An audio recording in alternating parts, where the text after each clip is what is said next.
भोला और कैथी, ये दोनों फिल्में फिल्म मेकिंग कंपैरिजंस के लिए बहुत सही है। पता है क्यों? क्योंकि दोनों में से कोई भी परफेक्ट नहीं है और उसमें सीखने का ना बहुत स्कोप है। हाय, मेरा नाम है वनराज और इस वीडियो में हम बात करेंगे कि हम भोला और कैथी फिल्म से फिल्म मेकिंग को लेकर क्या क्या सीख सकते हैं। ओके, सबसे पहले दोनों फिल्मों की जो कहानी है ना वो मेजरली सेम है। तो अगर हम देखें भोला का स्ट्रॉन्ग पॉइंट तो वो आता है कि भोला के डायलॉग्स बहुत अच्छे हैं, लेकिन दिक्कत कहाँ है पता है? भोला में दिक्कत है डायलॉग्स की डिलीवरी पे। और ये ना कोई एक्टर का फॉल्ट नहीं है, क्योंकि come on like Gajraj sir, Tabu ma'am, bad acting, क्या बात कर रहे हो। दिक्कत एक्टर की नहीं है, ना ही राइटर की है, दिक्कत पता है किसकी है? डायरेक्टर की। देखो क्या होता है ना, डायरेक्टर जो होता है ना वो अपनी एक नजर से उस फिल्म को, उस कहानी को देखता है। तो क्या होता है कि जब डायरेक्टर को लग रहा है कि इस तरह से ही अच्छा लगेगा या फिर इस तरह का ही शॉट या इस तरह की डायलॉग डिलीवरी सही है for certain kind of film, तो वहां पर एक डायरेक्टर का इंटरवेंशन बहुत ज्यादा होता है, जहां पे कोई एक्टर अगर चाहे तो भी वो उस हिसाब से डायलॉग डिलीवर नहीं कर सकता। इसलिए कई बार आपने भी नोटिस किया होगा कि कई सारे एक्टर्स जो आपके हिसाब से वन ऑफ द लेजेंड्स है, वो कुछ कुछ फिल्मों में बहुत अच्छी एक्टिंग करते हैं, लेकिन कुछ कुछ फिल्मों में ना वो बहुत ही सो या फिर एवरेज एक्टिंग करते हैं। तो गलती उनकी नहीं, गलती डायरेक्टर की होती है। अब अगर बात करें कैथी फिल्म के स्ट्रॉन्ग पॉइंट की, तो वो है exploring the relationships of protagonist, और इस केस में है शिवा। अब क्या है ना कि ये जो हम चीजें एक्सप्लोर करते हैं ना, तो उसका हम बेसिकली ऑडियंस को एक कॉन्टेक्स्ट देते हैं। जैसे फॉर एग्जाम्पल हमने देखी है मूवी दृश्यम, ये इस बात के लिए बेहतरीन एग्जाम्पल। मैं बताता हूँ क्यों। दृश्यम का जो प्रोटैगनिस्ट है वो इंसान वैसे तो लॉ के अगेंस्ट है, मतलब वो जो कर रहा है वो गलत है और वो नहीं होना चाहिए, लेकिन क्योंकि हमें पता है कि उसका जो वाई है या फिर उसका जो कॉन्टेक्स्ट है कि वो क्यों ऐसा कर रहा है, उसकी क्या मजबूरियां थी, तो वो जो रीजन है ना, वो जो कॉन्टेक्स्ट है, वो हमें उसे एक्सेप्ट करवाती है उस प्रोटैगनिस्ट को। इनफैक्ट हमें चीयर या हूट भी करवाती है उसके लिए। और यहाँ पे दृश्यम अलग खेलती है, क्योंकि क्या होता है कि एक फिल्म मेकर या फिर एक डायरेक्टर का गोल ये रहता है कि मैं चीजों को ऑडियंस को समझा पाऊं, ठीक है। वो बहुत ही सुपरफिशियल गोल है। क्या आप मतलब जो आपको बताना चाहता हूँ आप समझे या नहीं, वो एक सुपरफिशियल है, लेकिन क्या आपने भी उस तरह से फील किया जिस तरह से कहानी के हीरो ने किया? वो बहुत ही कम राइटर्स या फिर बहुत ही कम डायरेक्टर्स करवा पाते हैं। दृश्यम वहां पे खेल जाती है। इनफैक्ट जब वो पकड़े जाने वाले होते हैं ना, तो हम थिएटर्स में बैठे, हमें पता है ये फिल्म है, लेकिन हम थोड़ा सा डरने लगते हैं। हमें लगता है कि यार नहीं नहीं नहीं नहीं, उसको कुछ होना नहीं चाहिए, अरे निकल वहां से, निकल, अरे वहां क्यों रुका है, हम कोशिश करते कि वो बाहर निकल जाए। अगर हमारे पास शायद एक फोन होता तो हम उसे फोन करके बोलते थे अरे निकल, पुलिस आ रही है एंड ऑल दैट। तो यहाँ पर ऑडियंस सिर्फ कैरेक्टर को रिलेट नहीं कर रही, बल्कि उसकी लाइफ को फील भी कर रही है और उसकी लाइफ में जो भी हो रहा है, हैप्पी सैड, सब कुछ महसूस भी करती है। यहाँ पर सबसे अच्छा काम करती है कैथी फिल्म। भोला वहां पर थोड़ा सा पीछे रह जाती है। मैं ऐसा नहीं कहूंगा कि भोला ने एक्सप्लोर नहीं किया, डेफिनेटली किया, लेकिन भोला वहां पर थोड़ा सा पीछे रह जाती है। और अगर कैथी को देखे तो कैथी का जो लास्ट सीन है मूवी हम देखते हैं, जहाँ पर बाप और बेटी मिलते हैं, तो जो बाप और बेटी मिलते हैं ना, तो वो दर्द महसूस होता है, उनकी वो खुशी महसूस होती है। और उसका रीजन ये है कि मूवी का जो स्क्रीन प्ले है ना, वो हमें 3 या 4 बार वो एहसास दिलाता है कि वो बाप का क्या पेन है, वो बाप क्या क्या फील कर रहा है अपनी बच्ची को लेकर। और वो सेम चीज भोला भी करने की कोशिश करते हैं, लेकिन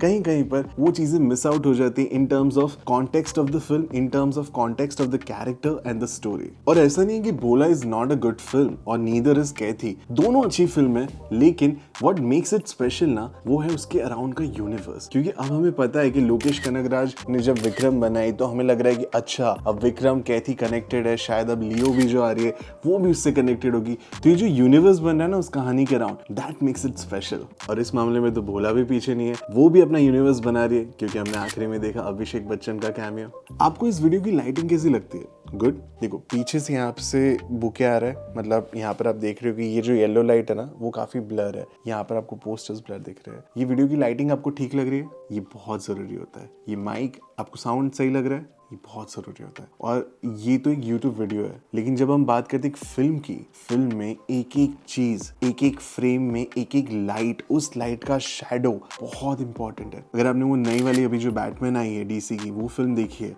उसमें अगर आप देखिए लाइट का क्या यूज किया है, मतलब उस फिल्म के DOP को सलाम है। मतलब वो लाइट यूज करते हैं उस सीन को और एम्पलीफाई करने के लिए। कई बार क्या होता है कि जैसे हम देखते हैं कई फिल्मों में हमने देखा होगा, इवन कैथी कैथी में भी था, इवन आई थिंक भूला में भी था, कि जब एक कैरेक्टर का डाउनफॉल होता है ना, तो वहां पर हम ऐसे दिखाते हैं कि अब रात हो रही है, लेकिन जब कोई कैरेक्टर राइज कर रहा होता है या फिर चीजें बेटर होती है तो हम वहां पर सनराइज दिखाते हैं। तो वहां पर एक डायरेक्टर की कोशिश ये होती है अपनी ऑडियंस को समझाने की कि अब सब कुछ ठीक है या फिर अब सब कुछ अच्छा होगा। तो यहाँ पर अगर हम कैथी फिल्म की कुछ कुछ फ्रेम्स देखें ना, तो इट्स लाइक बियॉन्ड सेविंग्स। उसे पोस्ट प्रोडक्शन में भी ठीक नहीं कर सकते, it's very difficult, it's literally like लोहे के चने चबाना। और मैं कई सारे सीन्स गिनवा सकता हूँ, जैसे कि एक सीन है फिल्म में कि जो कमिश्नर्स ऑफिस है वहां पर जो पुलिस वाले अंकल है, जब वो कई सारे डायलॉग्स बोलते हैं अपने, तो वहां पर हमें उनके अच्छे से एक्सप्रेशंस ही नहीं दिख रहे, क्योंकि बहुत डार्क है। जहां पर कई सारे जो बच्चे हैं, जब उनसे कोई बातचीत हो रही है या फिर वहां पर जो एंटेगनिस्ट है उनके साथ जो कोई बातचीत हो रही है, वहां पर उनका लाइटिंग इतना इशू है कि हमें उनके एक्सप्रेशंस नहीं दिख रहे, वो गुस्सा दिखना, वो चीजें मिसिंग है। और अगर हम बात करें भोला की, तो भोला इस मामले में काफी आगे है। भोला ने हर एक फ्रेम में एक शॉट को अच्छे से लाइटिंग देने की कोशिश की है। भोला में गलती पता है कहाँ हो रही है? लाइटिंग में गलती नहीं है, भोला में गलती हो रही है वीएफएक्स को लेकर। तीसरा, एक्शन। दोनों फिल्म ना एक्शन बेस्ड है और स्क्रीन प्ले डिमांड्स एक्शन। तो वहां पर आई एम नॉट सरप्राइज कि आप काफी सारे एक्शन सीन्स रखोगे स्क्रीन प्ले में, लेकिन पता है दिक्कत क्या है? जब आप एक एक्शन बेस्ड फिल्म बनाते हैं जहां पर एटलीस्ट एवरी 20 to 22 मिनट्स हम एक एक्शन सीन देख रहे हैं, जहां पर प्रोटैगनिस्ट जो हमारा हीरो है वो विलन से लड़ रहा है, तो वहां पर ऑडियंस ना, मतलब मुझे ऐसा लगता है कि वो वेट नहीं कर रही कि अच्छा इस फिल्म ने ना 4 एक्शन सीन थे भाई, वो 4 थे ना इसीलिए फिल्म अच्छी थी, या फिर वो ऐसे नहीं देख रही कि यार इस फिल्म में तो 2 ही एक्शन सीन्स थे, मजा नहीं आया। नहीं, ऑडियंस देखती है कि वो एक्शन सीन कैसा था। तो हो सकता है कि फिल्म एक्शन फिल्म है लेकिन उसमें 2 ही एक्शन सीन्स है, लेकिन दोनों जो एक्शन सीन्स है ना वो फाड़ है। लेकिन इन दोनों फिल्मों में गलती यहीं पर होती है कि वो नंबर ऑफ एक्शन सीन्स को बढ़ा देते हैं rather than the quality of those action scenes. तो मुझे ना दोनों फिल्मों की जो एक्शन डायरेक्शन है ना काफी सो लगी। आई मीन क्या है ना कि अगर हम हॉलीवुड देखें या बॉलीवुड देखें या फिर साउथ फिल्म्स देखें, वहां पर एक्शन सीन्स काफी हद तक सेम होते हैं, वही डिशुम होता है, ठीक है, वो ऐसे पकड़ के किक करना, दरवाजा किसी को मारना, ये सीन्स काफी रिपीटिव है। तो क्या होता है ना कि ऑडियंस को वो सीन्स ऑलरेडी पता होते हैं, उसमें कुछ नया नहीं है। लेकिन जब वही सीन उसी फिल्म में 4-5 बार होते हैं ना, तो ऑडियंस को लगता है हाँ अभी हो गया। तो वहां पर एक सीन है जहां पर अजय देवगन ना उस गुंडे को एक पंच करते हैं चेस्ट पर और उसके पीछे से उसका हड्डी टूटकर बाहर निकल जाता है। भाई जब वो सीन ट्रेलर में देखा था ना तो ऐसा लगा ओ ये कुछ नया है, कुछ अलग है। लेकिन जब वही सीन पिक्चर में 6 से 7 बार देख लिया ना, तो मुझे लगा यार ये हो गया, मतलब बस हो गया।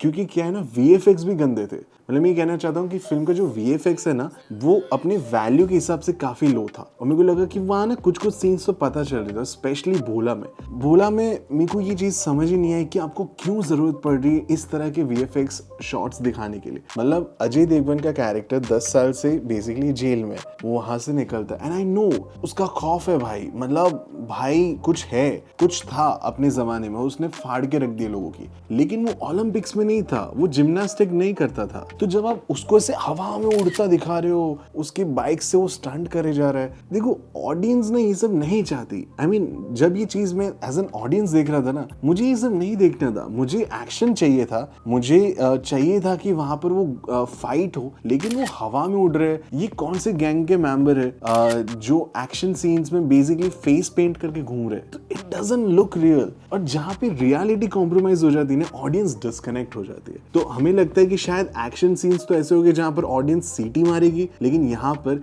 एक्शन सीन्स पे ऑडियंस डिस्कनेक्ट भी फील करती है। बहुत इंपॉर्टेंट है कि आप अपने एक्शन सीन्स को अच्छे से कोरियोग्राफ करें, अच्छे से उन्हें प्लान करें।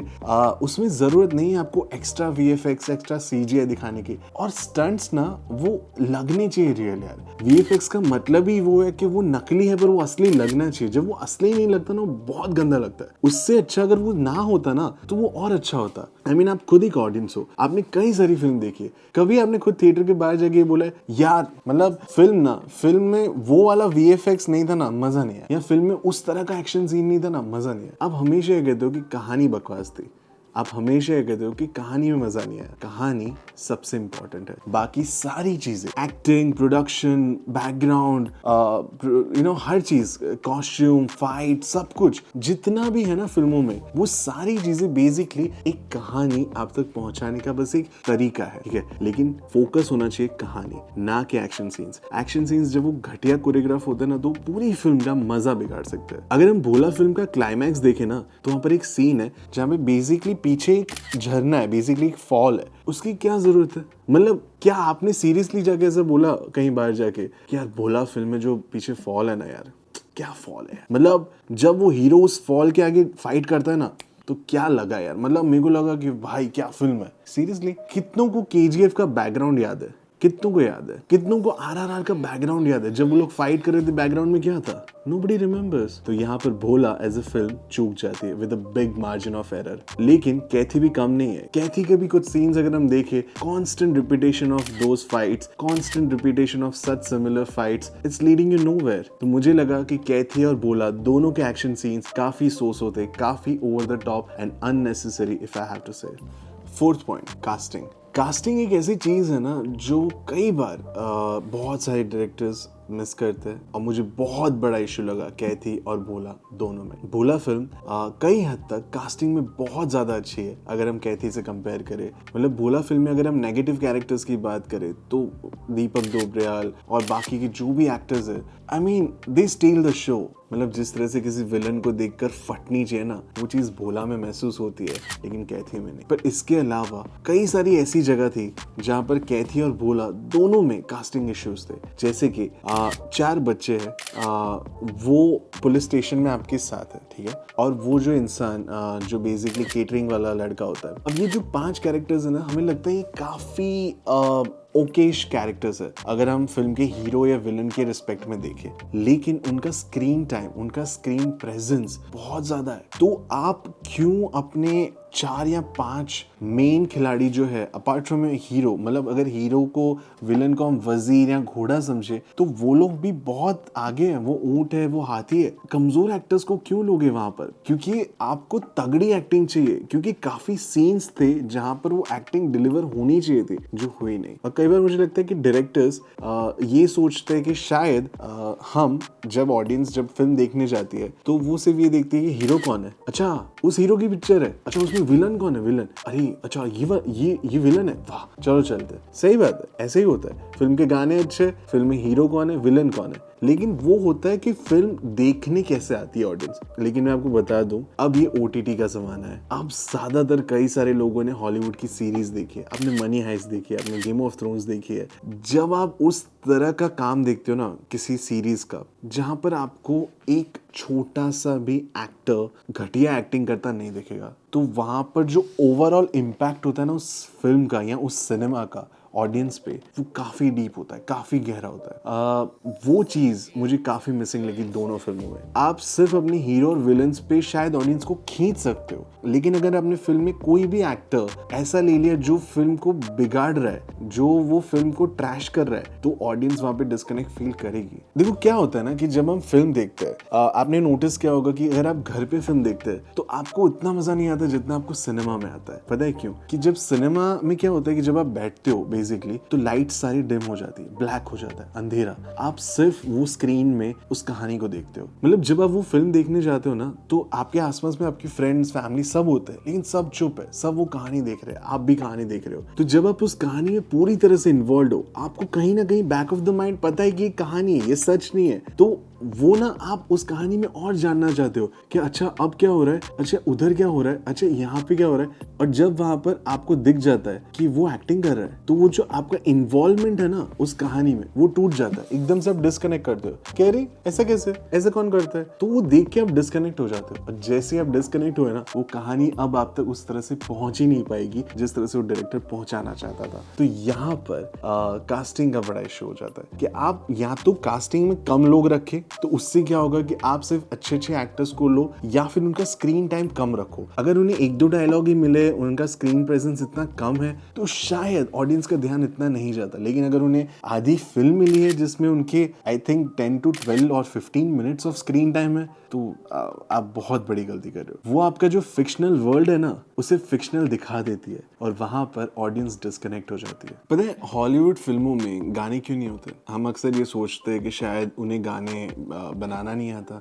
या फिर वो फिल्म के हिसाब से गाने नहीं बनाते। नहीं, ऐसा नहीं है। हॉलीवुड में ना फिल्मों को उस तरह से लिया जाता है कि फिल्म एक कहानी है जो एक डायरेक्टर को आपको सुनानी है। तो वो जितना भी स्क्रीन टाइम है ना, 2 घंटे 20 मिनट, 2 घंटे 10 मिनट, वो पूरा टाइम कहानी को देते हैं। लेकिन जब वो हिंदी फिल्म इंडस्ट्री की बात हो या फिर वो साउथ फिल्म इंडस्ट्री की बात हो, तो हमारी ना एक्सपर्टीज है, हमारी वो कह सकते हैं कि एक स्ट्रॉन्ग पॉइंट है, हमारा फोर्टे है कि हम कहानी में गाने डालते हैं। बेसिकली वहां पर हम सॉन्ग्स डालते हैं। अब वो सॉन्ग्स कई सारे होते हैं, शायद वो सैड भी होते हैं, शायद वो हैप्पी होते हैं, जॉय, डांस, सेलिब्रेशन, शायद वो रोमांटिक होते हैं। लेकिन गानों का मकसद फिल्म के स्क्रीन प्ले को और पुश करना है। जब भी गाना फिल्म में आता है तो जैसे शायरी के लिए कहा जाता है ना कि आप 2-3 अगर पैराग्राफ पढ़ के किसी को बताओगे तो वो चीज़ सिर्फ 2 लाइनों में कही जा सकती है। गानों के पास वो ताकत है। क्या होता है कि जब चीज़ों को आप बता नहीं सकते अच्छे से तो आप उन्हें गानों में डाल सकते हो, तो उन गानों से हम उन चीज़ों को और महसूस कर पाते हैं। लेकिन अगर फिल्मों में गाने सिर्फ हेक ऑफ इट है, जैसे कि ऑडियंस के लिए है या उन्हें ऐसे लगता है कि इस टाइप के गाने ऑडियंस को चाहिए तो वो डालने ज़रूरी है, तो वहाँ पर एक डिस्कनेक्ट फील होता है, जो मुझे कैथी और भोला दोनों में लगा। भोला फिल्म का एक बहुत अच्छा गाना है जो यूज ही नहीं हुआ। अगर आपने भोला फिल्म का ट्रेलर देखा है तो उसमें भी एक गाना है जो पुराने गाने को उन लोगों ने रीमास्टर किया है, वो भी यूज नहीं किया इतने अच्छे से। तो क्या है ना कि आप जब उन गानों को यूज नहीं कर रहे तो आप अपने स्ट्रॉन्ग फोर्टेज को मिस कर रहे हो और आप अननेसेसरी गाने डालकर फिल्म की एक तो लेंथ बढ़ा रहे हो, तो ऑडियंस को लग रहा है कि काफी लंबी फिल्म है, और दूसरा फिल्म में आप कहानी का कॉन्टेक्स्ट नहीं बता पाते क्योंकि आपके पास टाइम नहीं है। तो यहाँ पर एक डायरेक्टर की सबसे बड़ी गलती हो जाती है कि जब आप एक बैकग्राउंड म्यूजिक या फिर आप गाने लेते हो ना, तो आपका मकसद यही होना चाहिए कि वो गाने कहानी को आगे प्रोग्रेस करने में मदद करनी चाहिए। अगर आपको गाने बेचने एज ए प्रोड्यूसर, शौक से बनाइए, शौक से उन गानों को रिलीज भी कीजिए, लेकिन उन गानों को फिल्म में मत डाल दीजिए। जब आप उन गानों को फिल्म में डाल देते हैं ना, तो वो फिल्म का पूरा लिंक तोड़ देती है। वो एड्स जैसा हो जाता है। जैसे हम देखते हैं ना कोई सीरीज अगर हम देख रहे हैं या फिर अगर हम कोई सीरियल देखते हैं जब हम टीवी में, तो बीच में ऐड आ जाती है, जैसे कि ऐड आता है हम डिस्कनेक्ट हो जाते हैं। तो ये गाने बेसिकली हमें फिल्म से डिस्कनेक्ट करते हैं और वो एग्जैक्टली ऑपोजिट है of what a director should focus on. तो वहां पे मुझे लगता है कि कैथी और भोला दोनों ने गलती की है। और अगर हम गाने की बात करें या फिर अगर हम बैकग्राउंड म्यूजिक की बात करें तो केजीएफ से बेहतर और कोई नहीं एग्जाम्पल। अगर हम वहां पर एक माँ बेटी का रिलेशनशिप एक्सप्लोर करें ना, तो जो जब वो धुन बजती है ना, नन्ना रे नन्ना रे नन्ना रे, भाई वो मतलब वो जब वो बचता है ना तो वो महसूस होती है वो फीलिंग्स, वो माँ बेटे का रिश्ता। हम हमारी माँ को इमेजिन कर सकते हैं उस बैकग्राउंड म्यूजिक पे। और जब वो चीज़ें मिस हो जाती है ना फिल्मों से, तो एक तो मुझे लगता है कि हम अपना स्ट्रॉन्ग फोर्टे यूज नहीं कर रहे, जो हम कर सकते थे, जो हमारी स्ट्रेंथ है, और हमारी वही स्ट्रेंथ ना होकर हमारी वीकनेस बन जाती है, जिससे हमारी ऑडियंस हमारी फिल्मों से डिस्कनेक्ट हो जाती है। तो ये मुझे लगता है कि one of the biggest mistake लगी जो मुझे कैथी और भोला दोनों में लगी। आई थिंक भोला के पास और अच्छे गाने थे तो उन्होंने उसे यूज नहीं किया, मुझे नहीं पता क्यों, लेकिन वो कर सकते थे, एंड इफ किए होते तो शायद उसका इम्पैक्ट और ज्यादा हो सकता था। इस वीडियो को यहाँ तक देखने के लिए आपका दिल से शुक्रिया। आई नो वीडियो काफी लंबा हो चुका है, जो कि मेरा मकसद फिल्म को रिव्यू करना नहीं है कि वो अच्छी है या बुरी है। मेरा मकसद है कि हम फिल्म से क्या क्या सीख सकते हैं, हम फिल्म मेकिंग कैसे सीखे फिल्मों से। तो वो चीज़ें कभी कभी बताने के लिए बहुत सारे एग्जाम्पल्स मैं यूज़ कर लेता हूँ, तो उसके लिए माफ़ी चाहूँगा। पर आपको ये वीडियो कैसे लगा मुझे ज़रूर बताएं कमेंट्स में। और अगर आपको इतने लंबे वीडियोस नहीं पसंद तो आप मुझे इंस्टाग्राम पे भी फॉलो कर सकते हैं। This is me Vanraj Gadhvi signing off. See you next week.